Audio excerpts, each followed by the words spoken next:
পবিত্র মহান আশুরা উপলক্ষে আমরা বাসার সবাই রোজা রেখেছিলাম। তো রোজা যেহেতু রেখেছি আর এটা একটা স্পেশাল দিন, তো একটু স্পেশালভাবে তো ইফতার আইটেম করতেই হয়, তাই না? আমার শাশুড়ি সেখানে তালের বড়া বানিয়েছিল ছোট ছোট করে, মজাই হয়েছিল। আর বাসায় একটু খেজুর ছিল, সেটা বের করেছি। আমার হাজব্যান্ড সেদিন বাসায় ছিল, অফিসে যায়নি। তো বাইরে থেকে একটু ভাজা পোড়া নিয়ে এসেছিল, পেঁয়াজু, বেগুনি আর আলুর চপ অল্প পরিমাণে এনেছিল। যেহেতু বাসায় আমরা খুবই অল্প মানুষজন ছিলাম, 4 জন ছিলাম।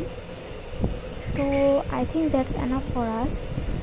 সো তারপর আমরা মাখালাম সব কিছু একসাথে করে, যেভাবে আমরা রোজার সময় মাখিয়ে খাই।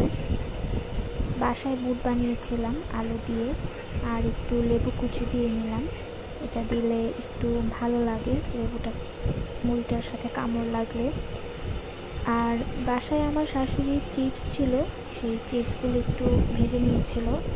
যদিও ইফতার টাইমে এটা খেতে খেতে একটু নেতিয়ে গিয়েছিল, আর ক্রাঞ্চিনেসটা ছিল না আগের মতো। আমি চিপস একটা খেয়েছি, খেয়ে দেখি ভালো লাগে না, তারপর আর খাইনি।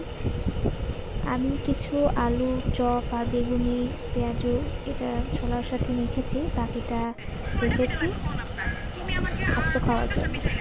তারপর মুড়িতে কিছু সরষের তেল আর পেঁয়াজ দিয়ে, কাঁচামরিচ দিয়ে আমরা সবাই একসাথে ইফতারটা করলাম।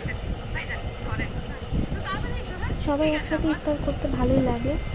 আর এই মুড়ি মাখাটা আমাদের বাংলাদেশের ইফতারের একটা ট্র্যাডিশন বললেই বলা যায়।